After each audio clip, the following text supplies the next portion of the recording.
Lo que se necesita es hacerse estudios científicos, ¿no? En el Perú, lamentablemente, al no existir hoy la obligación de tener una lista de especies acuáticas amenazadas, así es, no se hace este monitoreo.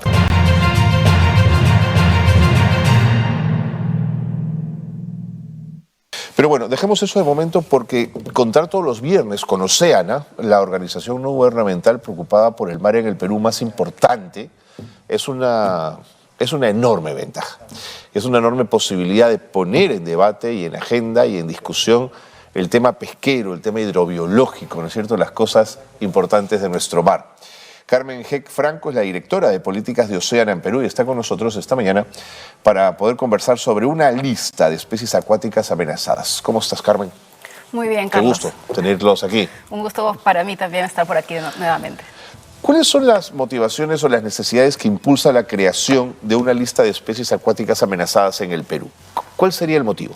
Bueno, a diferencia de las especies terrestres, que ya cuentan con una lista de este tipo, en el caso de las especies acuáticas no la hay, ¿no? Y en realidad hay indicios claros de que sí hay especies acuáticas que están amenazadas. Ahora, con especies acuáticas no nos referimos solamente a los peces, ¿no? Sino también pueden haber, por ejemplo, mamíferos marinos, como las ballenas, los delfines. Y hay una serie de causas detrás de las amenazas que pueden haber, ¿no? Las causas pueden ser variadas, van desde la sobreexplotación de las especies hasta lo que es la pérdida de hábitats o pérdida de las presas, ¿no?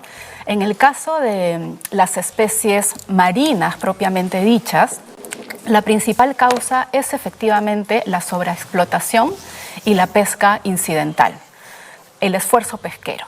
Tú tienes, por ejemplo, no solamente el impacto que tiene la pesquería en la especie misma, que es objetivo de esa pesquería, ¿no? Pensemos, por ejemplo, en la pesquería de anchoveta, sino que el esfuerzo sobre esa pesquería puede tener un impacto sobre otras especies, ¿no? Por ejemplo, a partir de la pesca o la captura incidental, ¿no? Las redes pesqueras capturan no solamente otros peces. No, el arrastre se lleva todo, ¿no, Carmen? En el caso del arrastre, que eso no es pesca de anchoveta, ¿no? En el Perú la anchoveta no se pesca con arrastre, pero sí tenemos pesquerías de arrastre.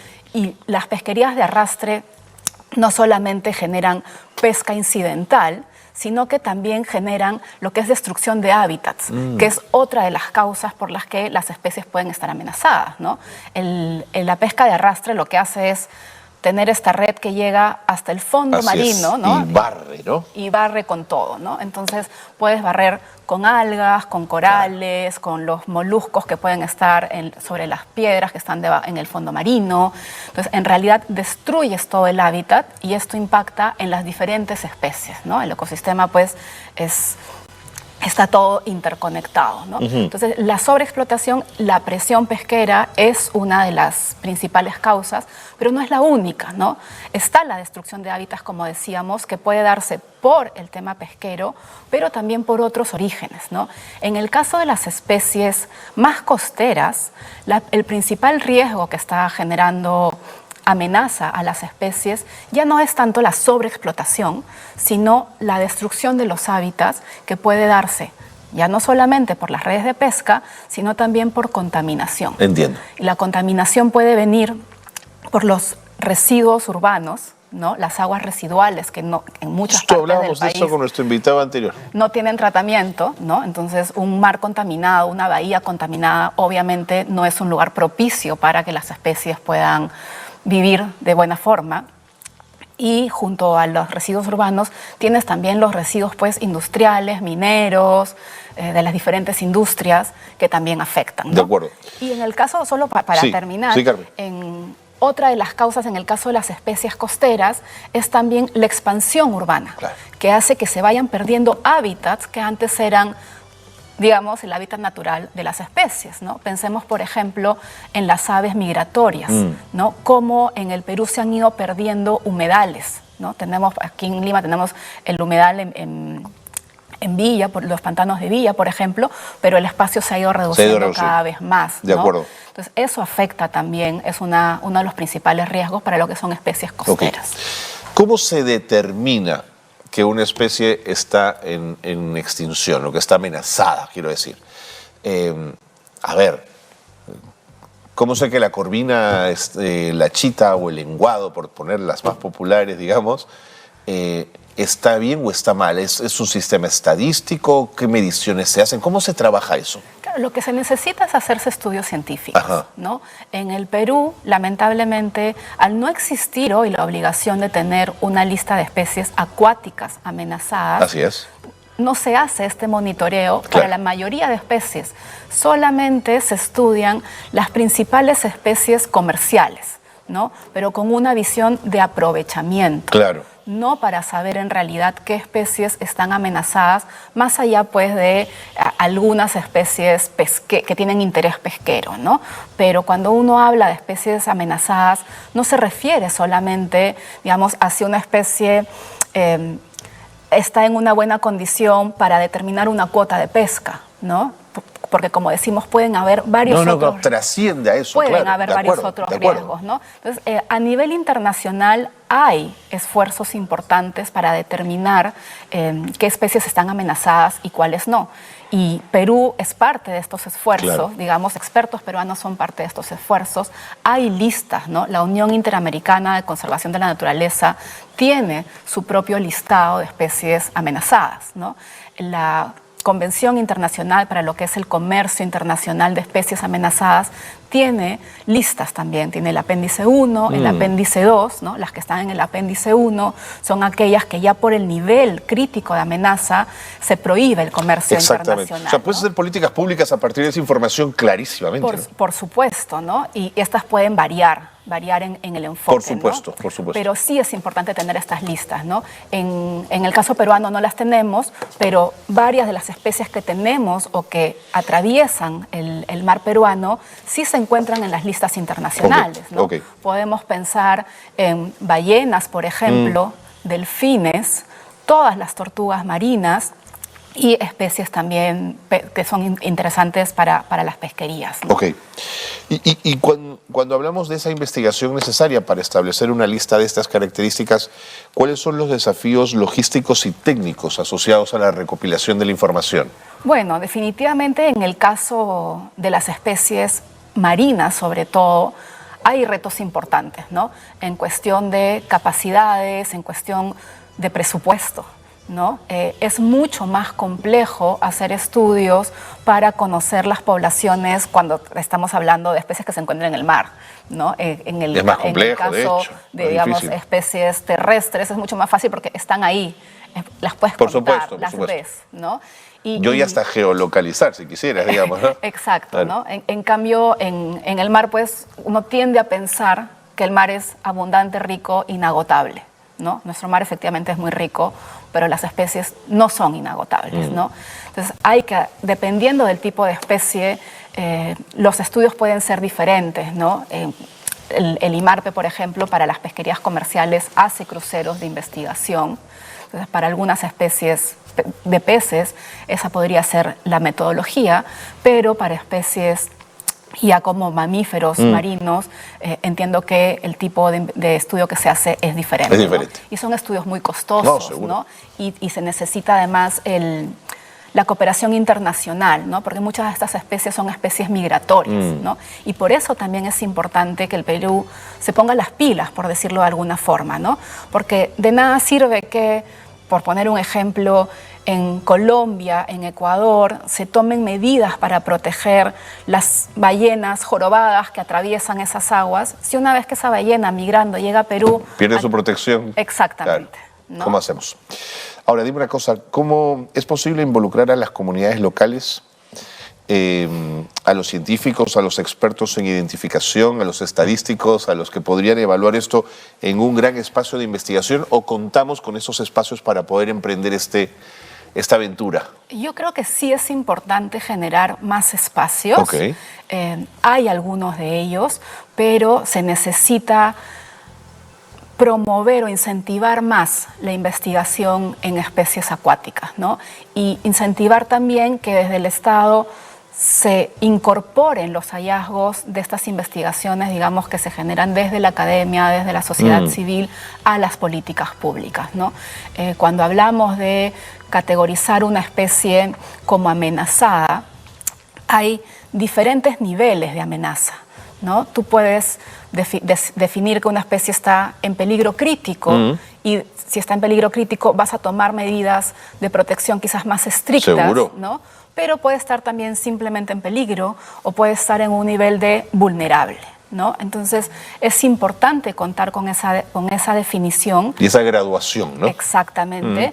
Y a partir de conocer cuál es su verdadero estado de amenaza, conocer también cuáles son las causas que amenazan esa especie en específico, ¿no? Como decíamos antes, la causa puede ser la sobrepesca, pero también puede ser un tema de destrucción de hábitats. Entonces, dependiendo de cuál es la causa, tú vas a poder definir en un plan de acción cuáles son las medidas que se van a tomar, ¿no? Entonces, probablemente la medida principal pueda ser, sí, prohibir el aprovechamiento o la extracción de esa especie, al menos de forma temporal. Pero también podría ser, por ejemplo, decidir tomar medidas para recuperar una cuenca contaminada. Correcto. O recuperar el lago Titicaca, por ejemplo, ¿no? Entonces, hay diferentes medidas.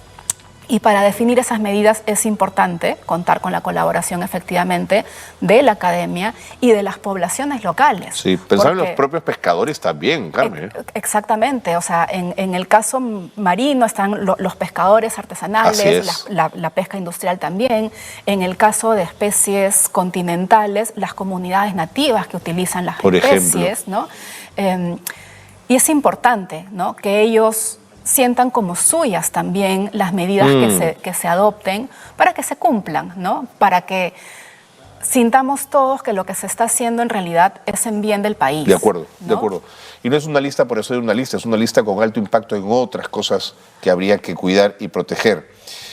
Cuéntame de ejemplos exitosos que conozcas o lecciones aprendidas de otros países donde esto fue absolutamente definitivo para poder proteger la especie. Mira, te pongo dos ejemplos porque es importante también entender que cuando una especie que ha estado amenazada es bien manejada, esto va a generar beneficios no solamente para la especie en sí misma, sino que también genera beneficios económicos para el país, para las comunidades. Bueno, sin duda. ¿no? En el caso de especies marinas, por ejemplo, en las Bahamas protegen a los tiburones, ¿no? En el caso del tiburón coralino, por ejemplo, hay estudios que demuestran que un tiburón coralino vivo puede generar hasta $250.000 por ganancias en ecoturismo. ¡Qué maravilla! ¿no? Versus los $50 que se le pagaría a un pescador artesanal, en el caso por una captura. Por una captura. Claro. ¿no? En Belice también tienen un ecoturismo muy importante, ¿no? Ligado al submarinismo, ¿no? Sí, ligado a los corales. Así es, que hay maravillas, ¿no? Sí. O sea, es un país muy, muy bonito. Y en el caso específico del tiburón ballena, por ejemplo, un tiburón ballena vivo en Belice a lo largo de su vida puede generar hasta $2 millones en ganancias. Entonces, es un impacto importante también para la economía. En el Perú, el ecoturismo para lo que es especies marinas todavía está en pañales, ¿no? Pero ya tenemos algunas iniciativas. Lo podemos ver sobre todo en la zona norte del país, ¿no? Hay avistamiento de ballenas jorobadas. Tortugas, son montones. En el caso del ñuro ya hay, ¿no? Esta iniciativa de poder llevar a los turistas a ver las tortugas, que como decíamos son especies que si bien no están en una lista, se sabe que a nivel internacional están amenazadas y han generado toda esta dinámica de turismo en la comunidad que es muy valiosa, ¿no? En las áreas protegidas en el Perú también se puede ver la importancia que puede generar en términos económicos, ¿no? Tenemos, por ejemplo, las Islas Ballestas o aquí más cerca, ¿no? Los limeños, tenemos las Islas Palomino también, ¿no? Donde se puede ir a hacer avistamiento de lobos marinos, de aves. Entonces, hay toda una industria que se puede generar. Correctísimo, Carmen. Ahora, de pronto, quienes menos interesados podrían estar, lo pongo de pronto como un prejuicio, son los grandes sectores empresariales que necesitan una constante extracción marina. ¿cómo los convencemos? ¿Con qué argumentos? Mira, creo que el argumento económico que estamos dando es central, ¿no? Es central, es lo más importante, pero además también es importante considerar que, como decía antes, no necesariamente porque una especie entre en la lista, esto quiere decir que se va a acabar. Se deja de pescar, claro. ¿No? Sino que las medidas pueden ser diferentes. Así es. Puede ser, sí, una veda quizás temporal. De pronto. ¿No? Pero también puede ser simplemente ajustar las cuotas de pesca o otro tipo de medidas, ¿no? Y además es importante pensar no con una visión cortoplacista, sí, pues. ¿no? Porque uno podría decir, oye, ¿sabes qué? Si esta especie entra como amenazada, me van a poner una veda y se me acabó el negocio. Pero si ya está amenazada y no la cuidamos, el negocio se va a acabar igual en 2 o 3 años, ¿no? Pero la veda es la garantía que tu negocio va a continuar. Exactamente, claro. ¿no? O sea, es mejor conocer la situación real, claro. tomar medidas al respecto y que esa pesquería pueda durar y generar ingresos a la industria y trabajo para los peruanos, no hoy, no mañana, sino para nosotros, para nuestros hijos, ¿no? Y para las futuras generaciones. Además, digamos, hay evidencias claras que los 2 años de pandemia, fíjate, donde se pescó menos, hubo especies que volvieron rápidamente a reproducirse, ¿no? Claro, las especies, muchas de las especies marinas son muy resilientes, ¿no? Y nuestro mar, ya lo hemos dicho antes, por su riqueza, es ¿no? muy rico, Así es, ¿no? Entonces, maravilloso. Si las dejas un ratito, se van a recuperar rápidamente. Se van a recuperar rápidamente. ¿Tienes la sensación que para una propuesta como esta de crear una primera lista de especies acuáticas amenazadas, necesitamos de un liderazgo político de qué sector para que lleve adelante una decisión como esta? ¿En quién pondrías tú el ojo, Carmen? Yo creo que aquí el actor clave es el Ministerio de la Producción. Correcto. ¿No? Porque es en realidad el ministerio que tiene las competencias sobre los recursos hidrobiológicos, ¿no? En el caso de las especies terrestres, ya se cuenta con una lista desde hace tiempo porque están bajo las competencias de otro sector. El CERFOR es quien se encarga de la lista de especies terrestres, ¿no? Y no se ha podido trabajar con las especies acuáticas porque estas en nuestra legislación están entendidas como recursos hidrobiológicos. Correcto. ¿No? Y no tenemos lamentablemente el enfoque de verlas como biodiversidad, ¿no? Como especies a proteger, sino simplemente como un recurso a aprovechar, ¿no? Entonces creo que ese enfoque debe cambiar o ampliarse, ¿no? Porque es correcto, podemos aprovechar varias de estas especies, pero tenemos que tener una visión un poco más amplia y pensar también en todas esas otras especies marinas que quizás no son de importancia para la pesquería directamente, pero que si las afectas igual van a tener un impacto en la economía y en las pesquerías, ¿no? Y es el Ministerio de la Producción el que tiene que liderar estos esfuerzos, ¿no? Muy bien, muy bien. Bueno, Carmen, que ha sido muy clara. Veamos, Gracias. Veamos qué ocurre. Me gusta la idea de una lista de especies acuáticas amenazadas que habría que trabajar. ¿En qué tiempo podríamos, si se empezara hoy, la podríamos tener lista? Mira, yo creo que ya el Instituto del Mar del Perú, el IMARPE, tiene mucha información. Ok, ¿qué ayudaría en esto? Que ayudaría, así que yo estimaría que en 2 años como mucho, si nos ponemos a trabajar desde hoy, podríamos tener una lista ya preparada, aprobada, además conversada con los diferentes actores, ¿no? Que haya realmente participación, como decíamos, de la academia, de sociedad civil, de los propios pescadores, claro, para trabajarla y para identificar cuáles son las medidas que se van a tomar en los casos en los que sea necesario, ¿no? Muy bien. Carmen Heck, muchas gracias por habernos acompañado y gracias a Oceana por estar con nosotros los viernes y por este compromiso que tiene con el mar peruano. Muchas gracias. Gracias por la invitación. Carmen Heck Franco es la directora de políticas de Oceana en Perú. Recuerden que todos los viernes tenemos una secuencia con ellos que nos ayuda un poquito a entender la situación del mar y la necesidad de cuidarlo y protegerlo.